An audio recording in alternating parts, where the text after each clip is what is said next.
You're listening to the Snob OS Podcast, the podcast for Apple snobs.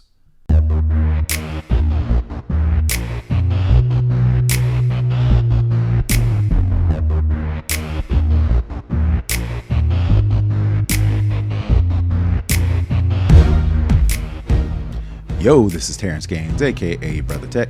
And this is Nica Montford, aka Tech Savvy Diva.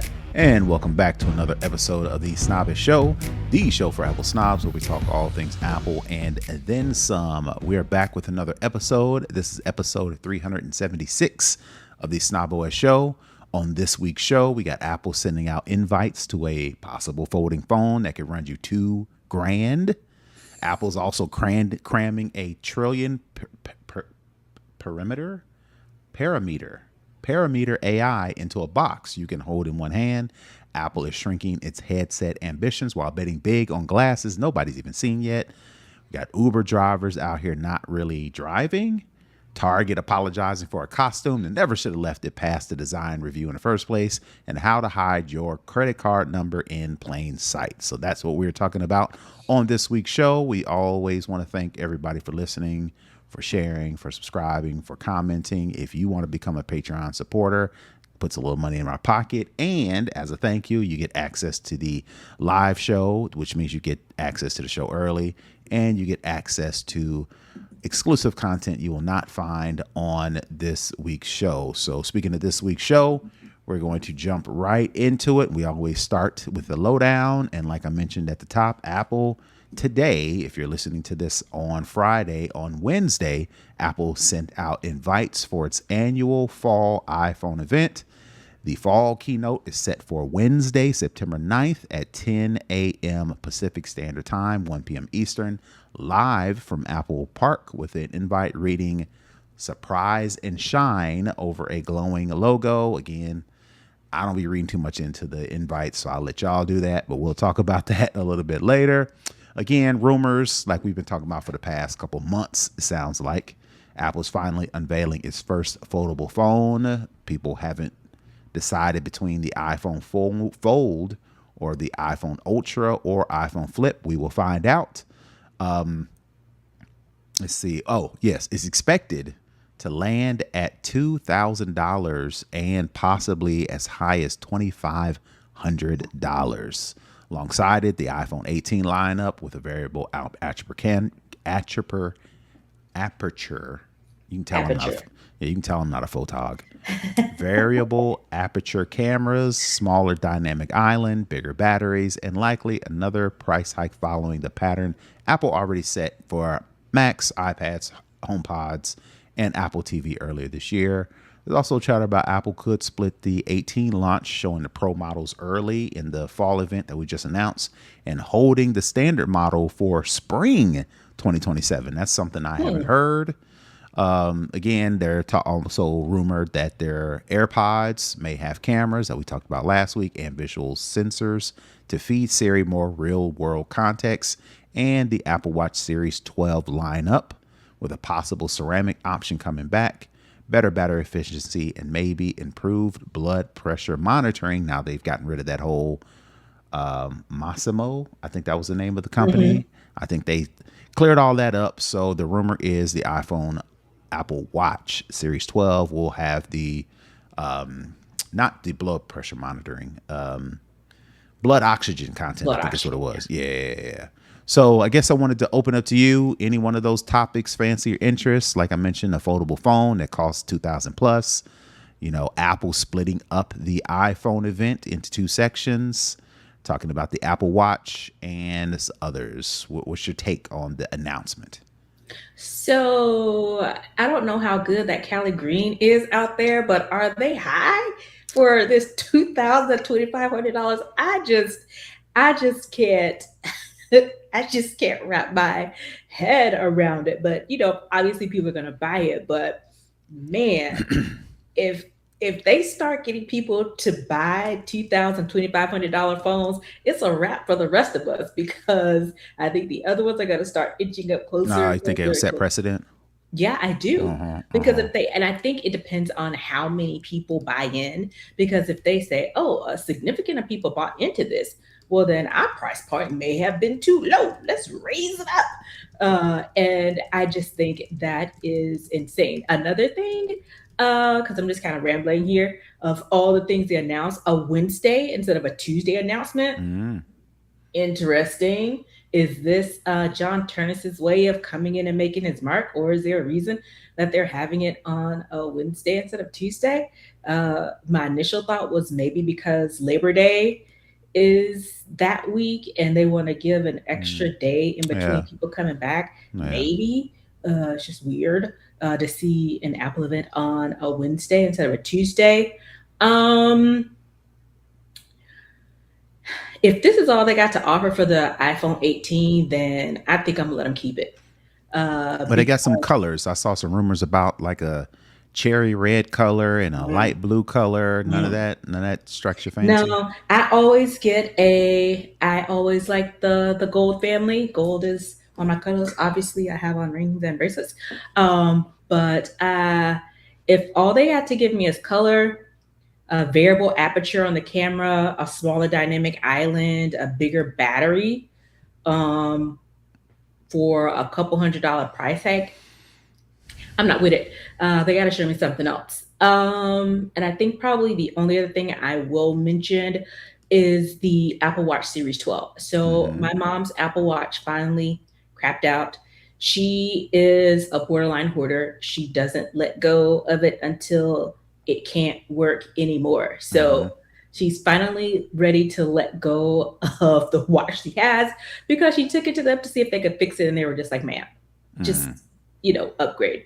So she was going to get one um during, I think, Prime Day, but she wants a blood pressure thing. Mm-hmm. And I Mm-hmm. was like, the only blood pressure thing they really have is basically the monitoring is not anything that they actually, in the Mm-hmm. current version, can take your blood pressure. She's like, well, Mm-hmm. isn't it an app? I was like, they're only apps that track. You need like a sensor to be able to It's pressure, so you have pressure to put pressure monitor. on. Right. Right. Right. Right. Or, like what they're doing now with it is, they watch the blood vessels, and I think the camera kind of can see when, the blood vessels constrict. Uh-huh. But I know that there had been rumors before that with this new version, there was going to be some new sensors potentially that could handle that, especially since they've been running with this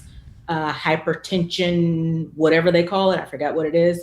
That maybe in this version that they will have something closer to actually taking a high blood pressure reading. So I told her, I was like, you can go ahead and get something. You can go ahead and get the 11, which is out now. And this was like back in July. I said, or you can wait until September to potentially get something more along the lines that you're looking for on the blood pressure reading. And so she decided to wait. So I'm hoping for her that they have something that's a little bit more in line with what she's looking for when it comes to actually, tracking your blood pressure. Because we have the AFib, we have where it can track your heart. We already have some version of the hypertension. It can, do sleep apnea now and all these things. So hopefully, we'll get closer to an actual reading type of feature on version 12. I know that's what she's holding out hope for. I said it could be, but we don't know for sure because Apple don't really say. So you just kind of have to wait and see, what kind of comes of it. So that's kind of my biggest point, takeaway from it all. The surprise and shine doesn't really make sense to me. Normally, I can kind of see where they're going with the logo or with the little graphic they do. I don't know what this means. I have no clue. I normally have some kind of clue, but this is, I don't know. So I'm interested to see the fall event. I hope I am pleasantly surprised, but way it's looking right now is unless they have the AirPods that have the camera sensing stuff, AirPods might be the only thing I'm getting It's if they are announced. if they are announced. Do me a favor. Check your mic. See if it's make sure it's coming out of the shore in the stream settings. Is it Yeah. sounding like it Sounds is like it's picking up coming? from everywhere. Well, I mean, I can hear you, but it Oh, sounds like it doesn't sound beefy like it normally does. like But anyway, while you check on that, I saw and we'll talk about it in the Snobbish Show, exclusive content for our Patreon supporters. There is a video that a person who does like the mock-ups, he did like a whole mock-up video mhm. of the quote unquote iPhone Fold. And his video makes the iPhone Fold look pretty nice. Hmm. Now, it definitely is not $2,000 plus nice, but if Apple gets anywhere close in reality to what this mock up video kind of imagines for the iPhone Fold, I can Mhm. see people spending money for it. On top of people buying it just because it's Apple, because they bought Vision Pro, even though it didn't go nowhere. You know, you see people trying to use them still. You know, costs ain't never stopped anybody from buying anything. No. You know, now will they does Apple know that? And as a result, they are preemptively trying to hold back the regular iPhones in hopes that people are not patient enough Mm. and they'll just buy a Pro or they'll buy the Fold and don't want to wait till spring, which, based on the rumors, I don't see Apple waiting until spring of next year to launch a regular iPhone 18. So I don't know if I believe that rumor. Now, They're wasting too much time and money in those 4 or 5 months. That's yeah, revenue they could have. They not yeah, waiting. my guess is maybe they'll do it a month later. But maybe Apple is banking on people being impatient and getting the Fold or the Ultra, whatever they call it, and or upgrade to a 18 Pro, just to say they got the phone as soon as possible. So Mhm. we'll see if Apple's pricing slash strategy works. But of course, that's going to be the meat and potatoes of the September event. Is the what is the name of the Fold Ultra Flip? How much is going to cost, Mhm. and how does Apple pitch this thing to us? Because, like we've both mentioned, we don't like the design. I Mhm. want a regular phone that unfolds into a iPhone mini. It looks like they've got I don't know what it looks like. Squished, It looks like a compacted. passport. I like they call it passport. Maybe it's So the iPhone passport. yeah, yeah. That is not your, which is something different, from Apple's regular phone lineup. Mhm. But I don't know if it's that much different that's going to draw enough people on top of it being, reportedly $2,000, right? But Mhm. like I mentioned, that's what everybody's waiting to see. We'll have to see if Apple does do the AirPods with the camera. We've talked about it before, but I've been seeing conflicting rumors that it may not even be ready until 2027, based on some leaks. So I don't know what that is. But also, the other big thing that we hadn't mentioned, I'm assuming Apple's going to unveil the iOS 27, Mm. specifically with Apple Intelligence and Siri AI, now that they've got Google into the mix. So I think those are going to be the top two things that people are going to be waiting on. How does Apple pitch their new AI? And then how does Apple pitch this new iPhone Fold?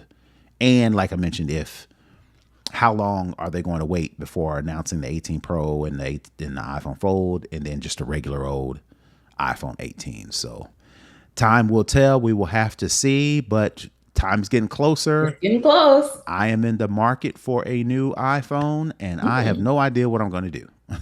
Normally, about now, I kind of know which way I'm going and I'm not confused as far as options are concerned. Mhm. I'm more up in the air as far as what works best for me. Yeah.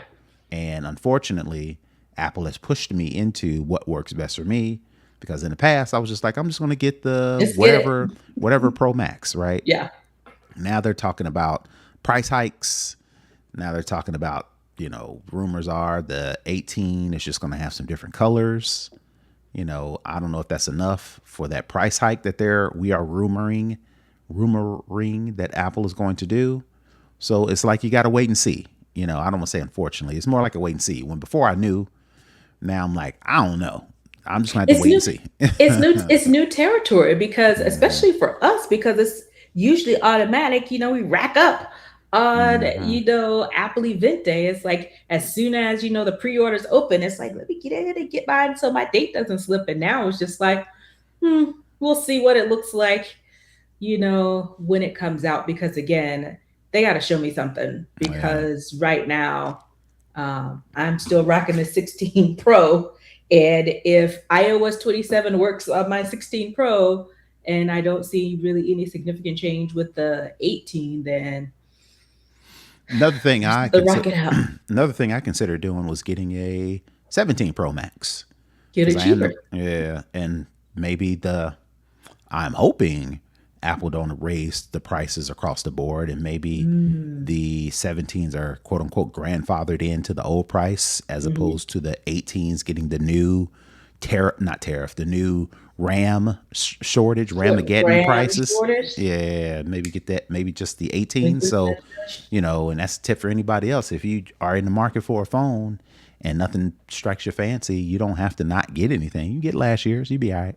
Yeah, because it seems like it might not be too much difference. Yeah, right.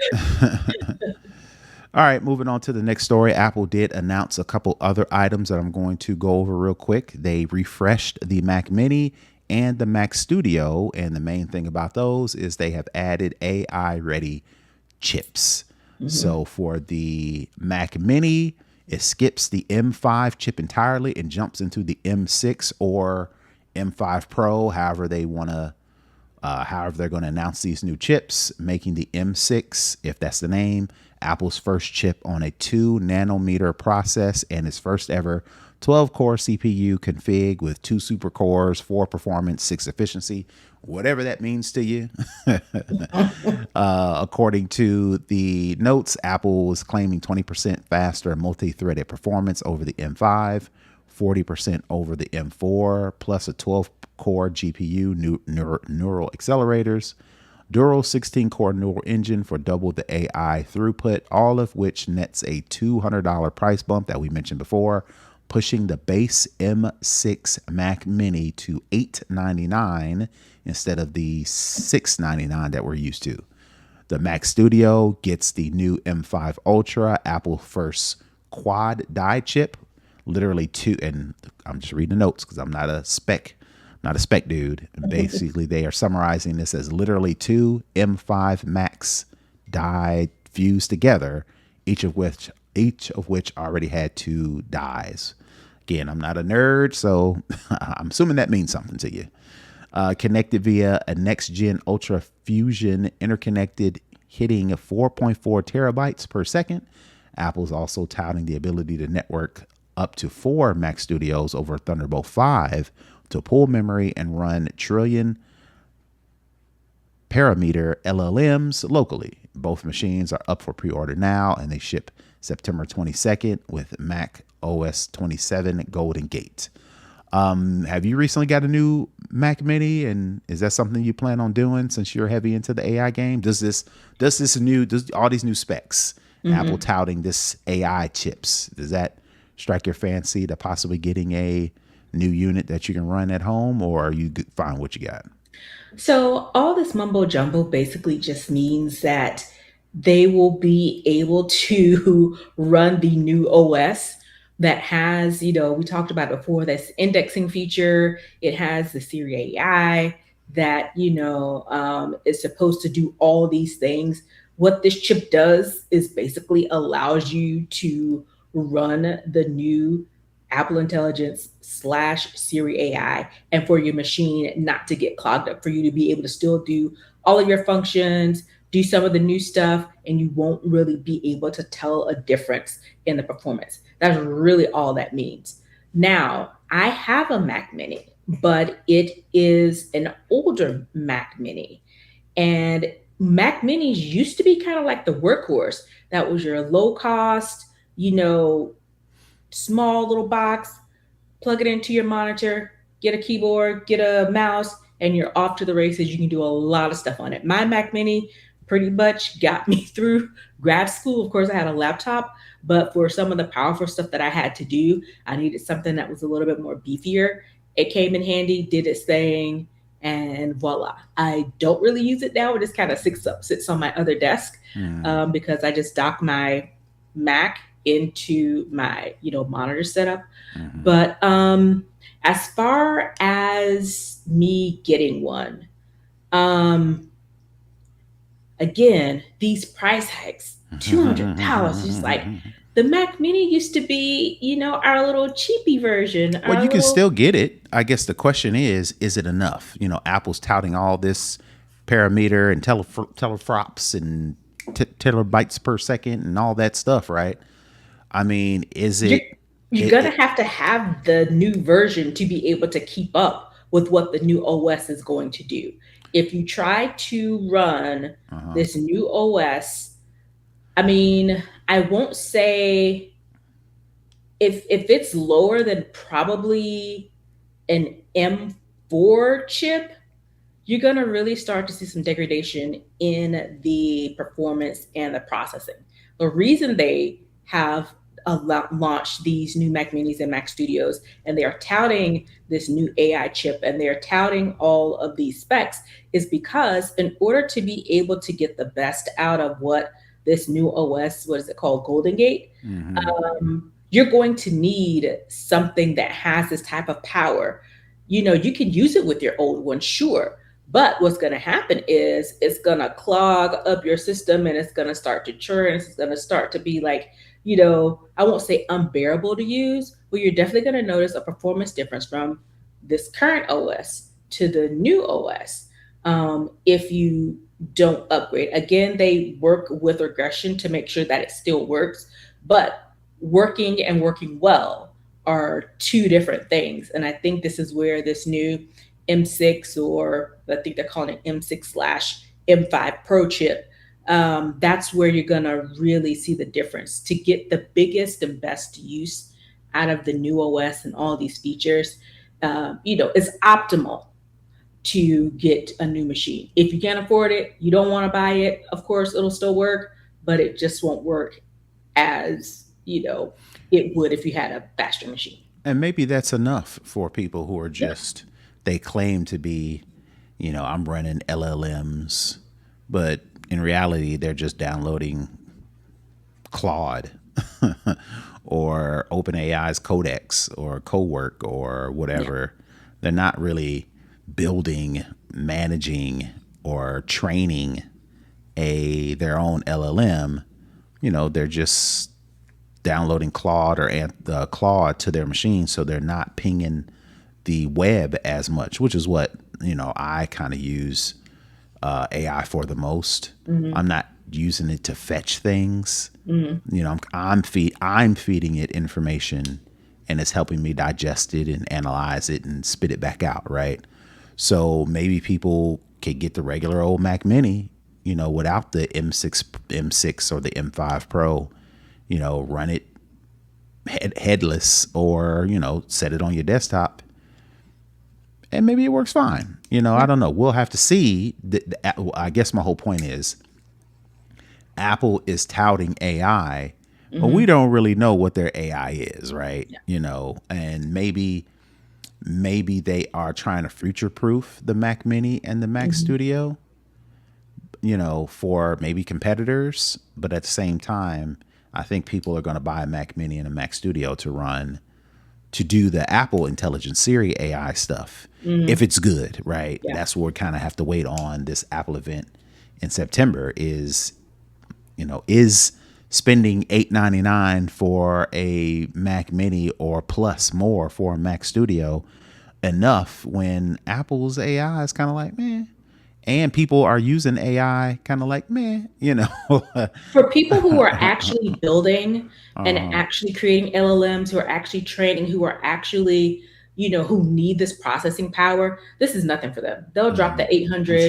Sure. multiple times over, because it's integral to what they're doing. That's And they right. probably already have a stack of minis now, or Mac Studios now, that they are running on. And so people who are actually using it for high level computing, people going into quantum computing, people who are running petabytes and petabytes of data, this is it's just the cost of doing business, and they will do that because this is going to really, speed up and allow them to do more, and it won't be that big a deal of them for people who casually use it, or even people who moderately use it.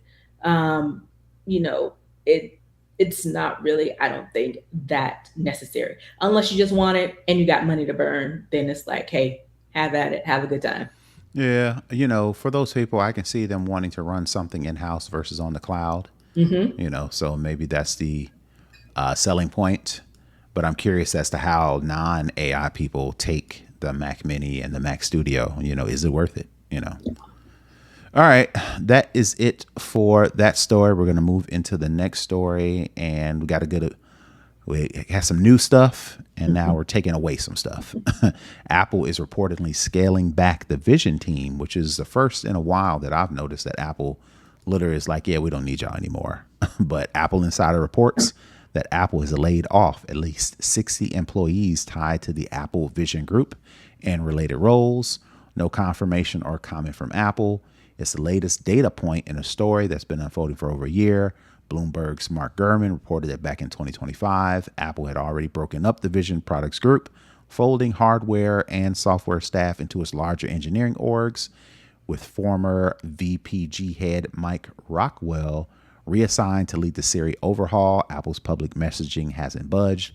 Both product marketing lead Steve Sinclair and incoming CEO John Ternus,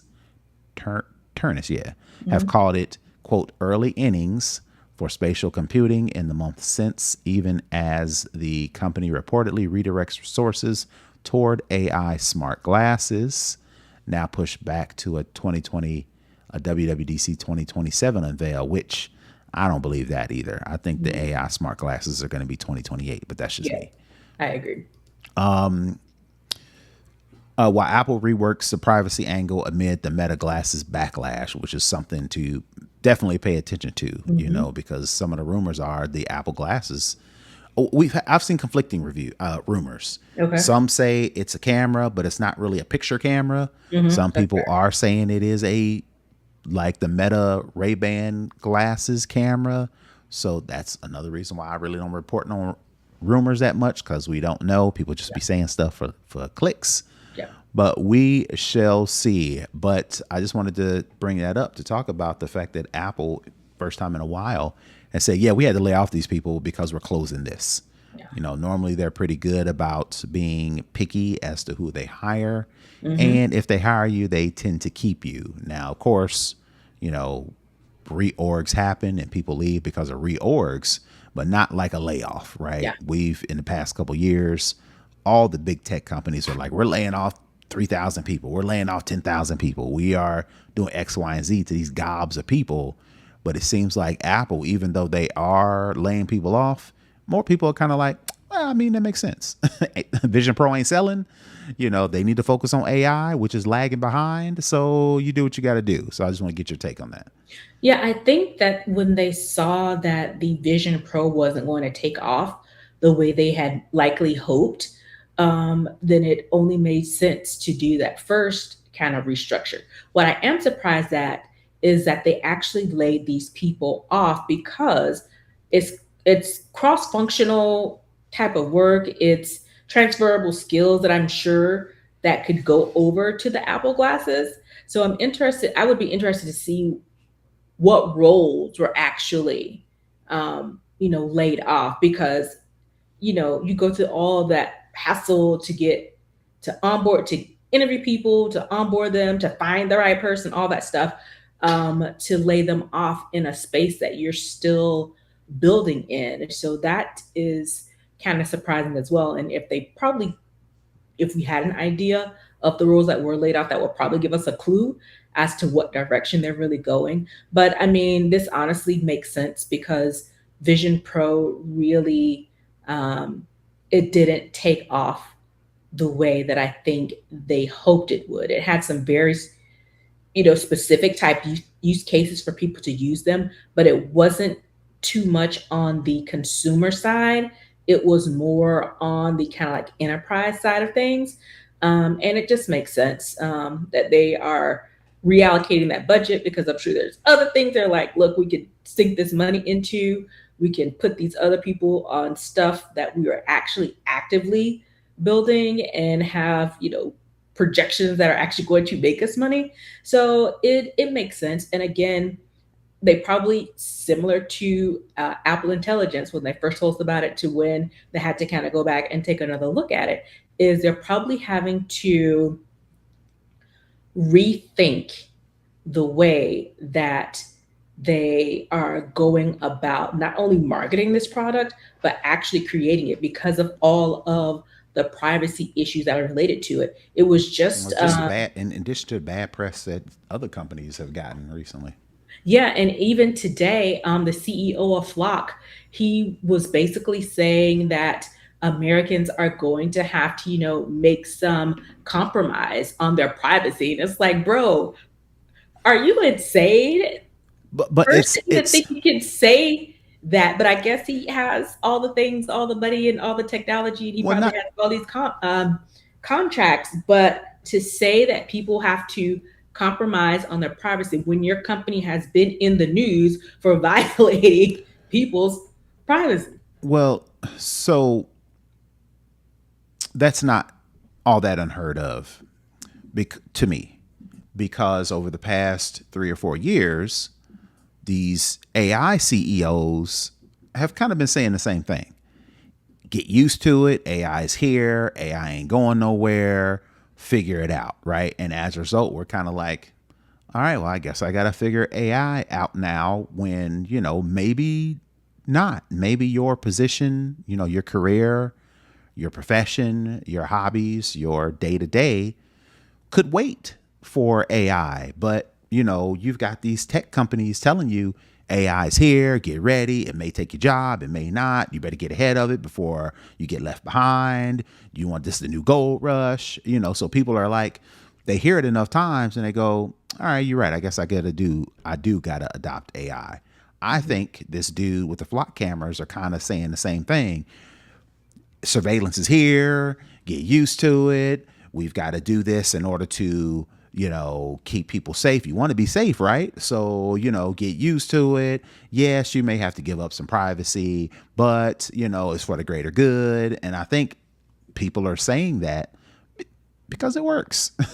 People, But I go guess I ahead. guess I do get that, but I think he's probably the wrong person to be saying it, Mm-hmm. especially with the last week, all of the talk about all these different police officers using flock cameras to stalk and track their ex-wives or Mm-hmm. ex-girlfriends. Partners or Yeah, and whatever. it's just like, this is probably not something you want to say when people are actively misusing your product to cause harm to women. Hmm. Now And I say all that to say people are pushing it back against data centers. yeah, I was watching this long Instagram post today to where they have all these mayors, all these governors that a year ago they were like, get ready, data centers are coming. Data centers are coming. hmm Now you fast forward a year, midterms are coming up. hmm People are at these city council meetings and they're pushing back on AI. Now you got all these governors, all these mayors, all these senators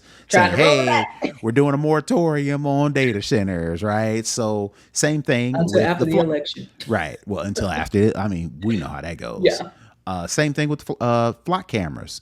People are showing up at these city council members saying, we do not want these in our our city, neighborhoods, take them down. right? Yeah, Right.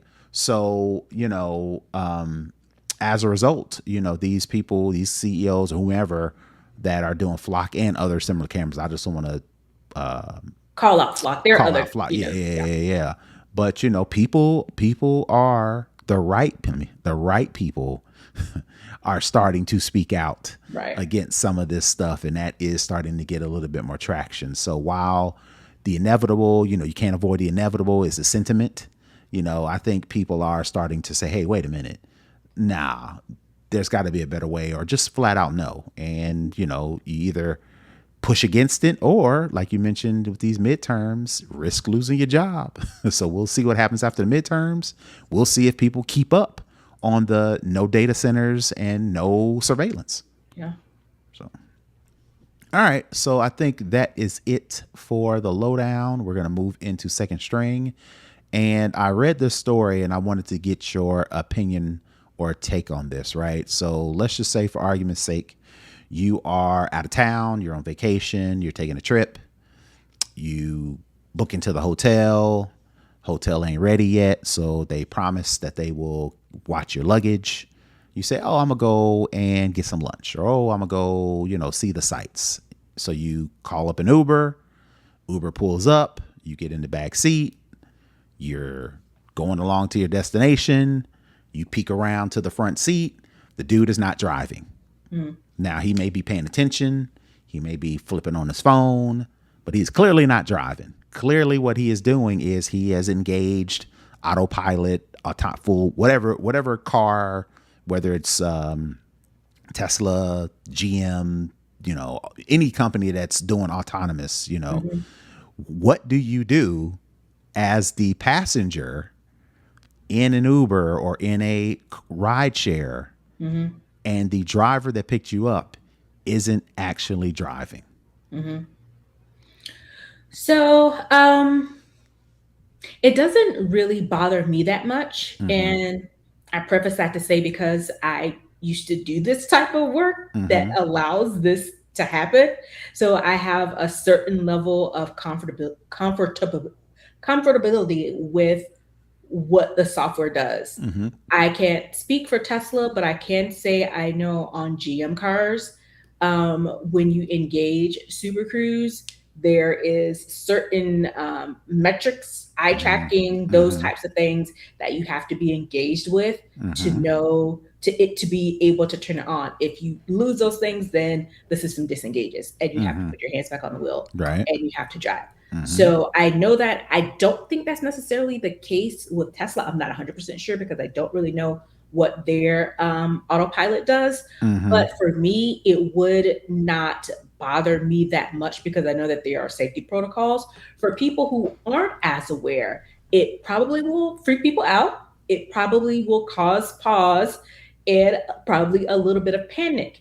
So all of these rideshare companies, they alert you of all different types of things in the app while you're driving. Okay. So my thing is, in the show notes it says, should they ask your permission?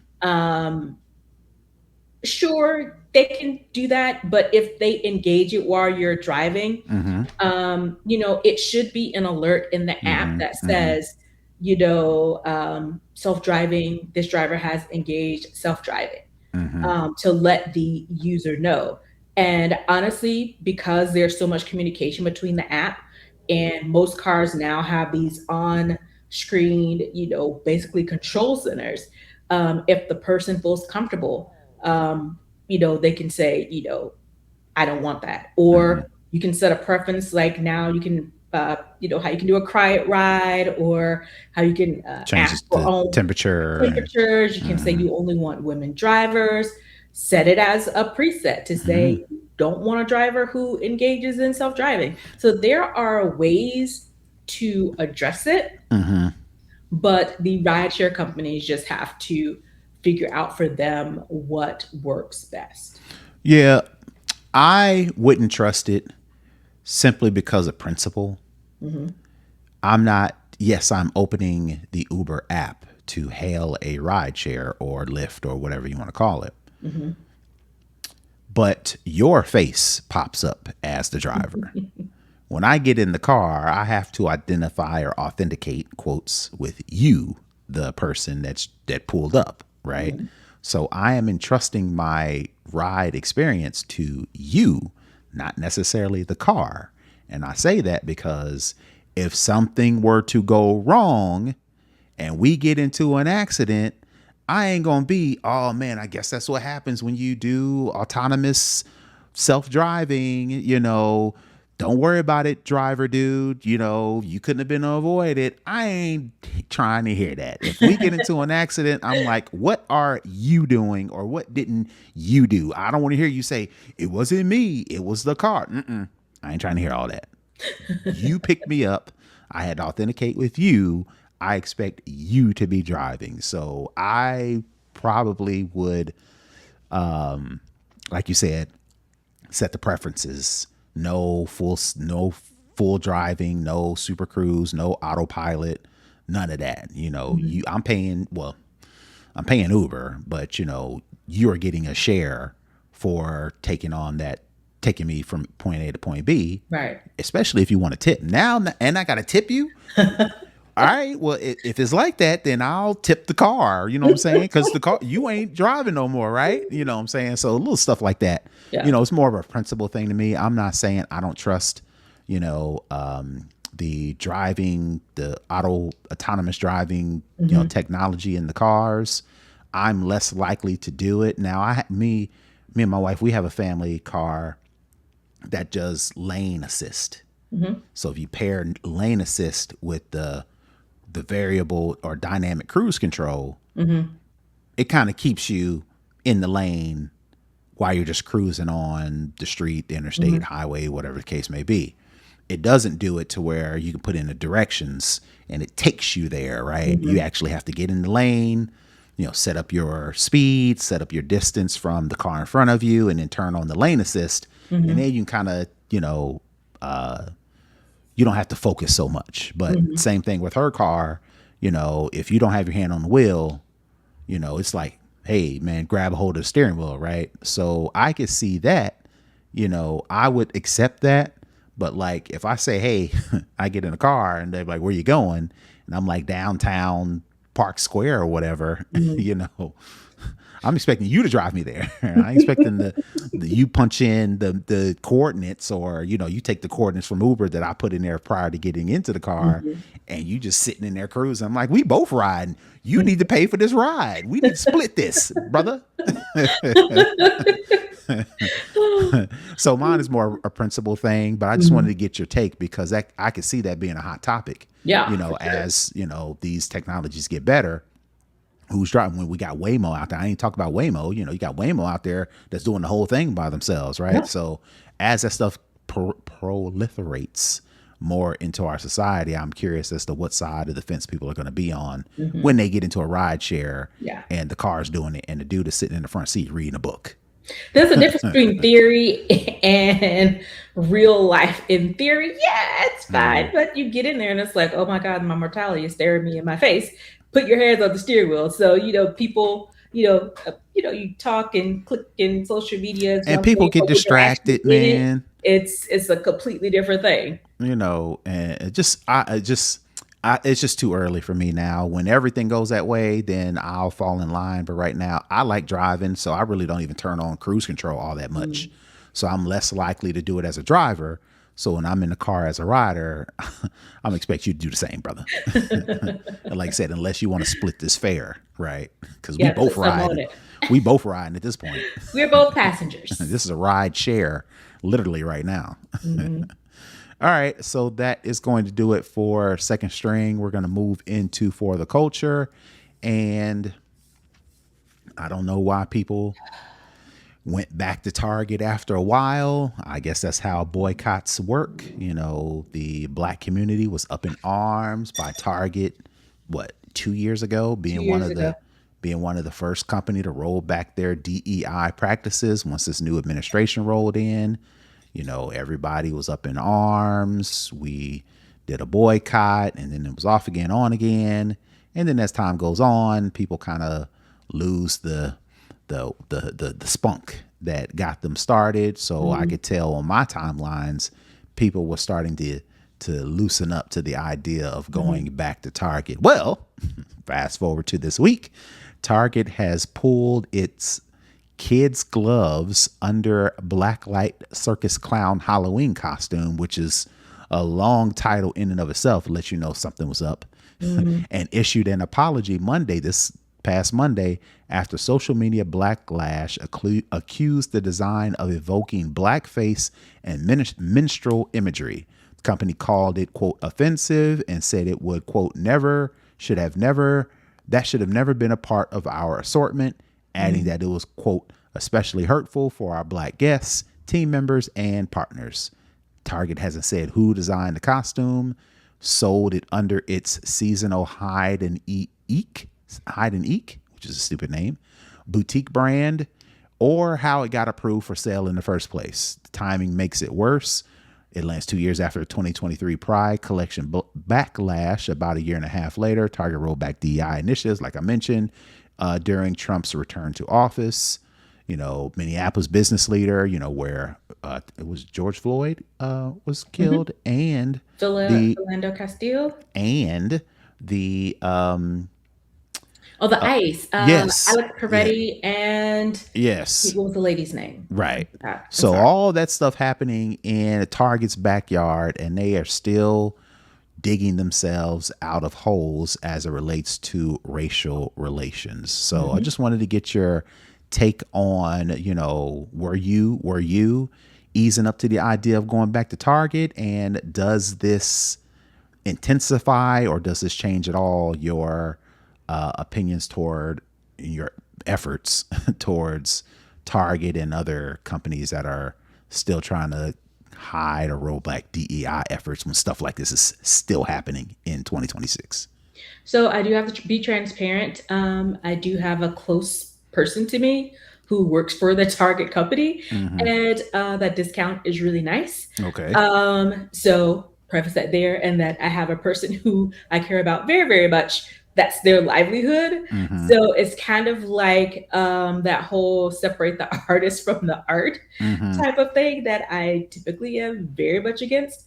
But again, in this market environment, people gotta have a job, they gotta do their thing. And if I can benefit from it, I am. But I will say I haven't really been back to Target. I mean, I was an every week Target person. I'll just stop by Target just to walk around and smell candles, because they have really nice candles, because they have all the good things. Let me walk around and see what kind of athleisure they have. So, I was one of those Target people, who would just walk around a Target with no real shopping list, or I don't need to buy a thing, I'm just going to go and see what they got type of person. So I definitely have dialed it back significantly. I haven't really been back in store. I've been back in store to see my family member who works there, because they work in a store, in a leadership capacity there. So but to do my everyday shop, no, I don't go in there. And what this whole thing says to me is, this is the reason why they shouldn't have rolled back the DEI initiatives from jump, because you can't tell me that this thing went from a thought through to production and nobody red flagged this. Nobody thought this was a problem. So it's two things. One, did this whole process go through and nobody said, you know what, we maybe should think about this because this might not be right? Or two, which is the more nefarious thing, is they knew what it was and they pushed it through anyway, because who gonna stop me? As Cherie Whitfield said, who gonna check me, boo? Because they know they can. And not only, I wish we could put a picture up here, but not only does the costume look like minstrel pickaninny blackface, the pose that they have him in, like, mirrors. It's giving intentional, right? It mirrors a image of a person in blackface doing some sort of minstrel thing, like the same pose that they put in the Halloween costume, which leads me to believe Target just don't care, which is crazy to me, because again, they're in Minneapolis where all these racial and cultural things have happened, and they're still kind of like, we're going to do this anyway. So it's almost like either somebody within Target was on a secret mission to like push this through for I don't know, for shits and giggles, for, personal crusade, a slap in the face to, or just because they're racist and hateful. I mean, how else are you going to, I'm asking myself, how else do I look at this? Right. Yeah. How do I look at this? Because you would think they would be on their even though they've rolled back DEI. Yeah. They know the black community specifically has I ain't some fooling with issues them. with them, right? Yep. So you would think that would be the first group of people that you would not want to piss off any further. Yeah. They tried to, I guess you could call it pander to us by bringing in Jay-Z and his whole Reasonable Doubt 30th anniversary vinyl, which I did not buy because it is in Target. And that is one of my favorite albums. I did not buy it. I've been to Target twice in the 2 years. And one was because we were going on vacation and we needed a specific sunscreen and everybody else was out and we were leaving it tomorrow. Mm-hmm. And the only place they had it was 5 minutes away at our neighborhood Target. So I'm not Yeah. making any excuses. That's just one of the two reasons I remember buying something in Target. I think the first time I went, I didn't buy anything, but just being in there, I was kind of like, oh, I'm letting my people down. And the thing is, the last couple times that I bought things from there, I've done it through Shipped. So that's Got it. the ordering service. Got But it. again, I honestly, I don't, I don't, look at people who go into the store. People, when I say people, I mean Black people. I honestly, I don't really look at them any kind of way because, I mean, at this point, you got to do what you got to do. And I don't know if, I shop around. Like if I need to do something, I'll have multiple carts open, say like on Instacart, and I'll put all the things in all of them and see who comes out the cheapest because they do that dynamic pricing type of Mm-hmm. thing. Mm-hmm. But when I use the Shipped app because I'm using an employee account, I don't get none of that. I don't have to pay No. any of the extra markup or any of that extra stuff, and you get a discount on top of that. But I say all this to say is we're in a very unique time, and I've always kind of been one of those people that's like, hard line, hardcore. And, I get, where we are. And, if people still go in there, still have to go in there, or still choose to go in there, that's definitely their right. And I won't shame them for it. But at the same time, Target has to be held accountable and responsible. And for people who choose not to go back, for people who protest, for people who write letters, for people who talk about it on social media, you know, that's good. And you do what you have to do because, like I said at the top of this, there's no way you can tell me that they didn't know what this was when they published it. And the harm is already done. Even if you apologize and all that kind of other stuff, that doesn't negate the fact that you went through this whole process to come up with the idea, to mock it up, to get it manufactured, to get it on the website, to get it shipped to stores, to publicize all of these things.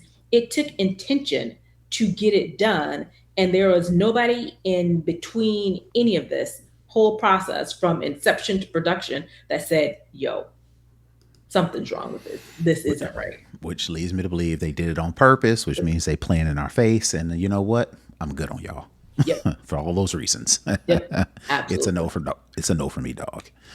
All right, so that is it for the culture. We're gonna move into the hookup, and I did not know this, so I thought this was pretty cool that you can actually generate a virtual card number to use Apple Cash where Apple Pay isn't available. So I'm thinking of a scenario like to where you tap to pay isn't contactless payments isn't they don't use it. Think of Walmart, for example. Mm-hmm. Even though they've recently decided they're going to use tap to pay, in the past they wasn't. You're going in making a purchase, you don't want to use your debit card because that's linked to your actual bank account. They don't do tap to pay. You don't have your credit card on you, but you do have your phone, but you don't want to use your debit card. This would be a perfect scenario to create, air quotes, a Apple Cash temporary virtual credit card that will pull the money directly out of your Apple Cash, and that's it, right? Mm-hmm. Thing with a debit card is if you overdraw on a debit card, they can come get the overdraft fees, yada, yada, yada. Mm-hmm. If you put the money in Apple Cash first, you can actually generate a temporary virtual credit card number to use. And basically how you do it is you open up the Apple Wallet, select your Apple Cash card. Of course, it's got to have money on it. Then tap the card icon at the top of the screen and authenticate with Face ID, Touch ID, your passcode, however you get into your device. That pulls up a full virtual card number you can manually enter anywhere a regular debit or credit card is accepted. Think of online checkouts, phone orders, any merchant that doesn't support Apple Pay directly. And basically what you do, like I said, once you get this virtual credit card, you just read it off to them. Like if you, for instance, I've done this recently to where I needed new tires and they needed a deposit. And I went, they ain't no new, what's the word, franchised Franchise chain. Yeah. It was like, your peoples, right? Tyrone's tires and things. Yeah, they wanted a deposit to make sure I'm going to pay for the tires when they show up. You know, I could have used this virtual card number to add the deposit to the Apple Cash, and on the phone, read the dude the credit card number with the expiration date. The only caveat is it is a temporary card. So after you use it and you close out, you make the transaction. If you want to do it again, you got to start the process over. It's not a, it's the security, the security pin that generates with it is temporary. So you can't go off and use this all day long. This is like one of those special events every once in a while. Item thing. Yeah, every once in a while type thing that you can do. But I just thought that's a cool, because normally we think of Apple Cash just person to person. Yeah. You know, like, Nica pays for dinner. I didn't have my credit cards on me. I'm saying, hey, I'll cash you the difference. I can do that. But now you can also do it anywhere a regular credit card or debit card is accepted. The benefit is you don't have to use your credit card or debit card. You can take it directly from the cash. So that's all they get is what they ask for. Nice. All right, so that is going to do it for the hookup, and that means that's going to do it for this week's show. Nica, tell the folks where they can find you. You can find me at Tech Savvy Diva everywhere. And quick shout out, today's my dad's birthday. Happy birthday, Daddy. Yeah. All right. And you can find me all over the internet at Brother Tech. That's BROTHATECH. To connect, to comment, to share, support the show, please go to our website. That's snoboscast.com to get all those details. And until next week, we are out. Peace. Bye, everybody.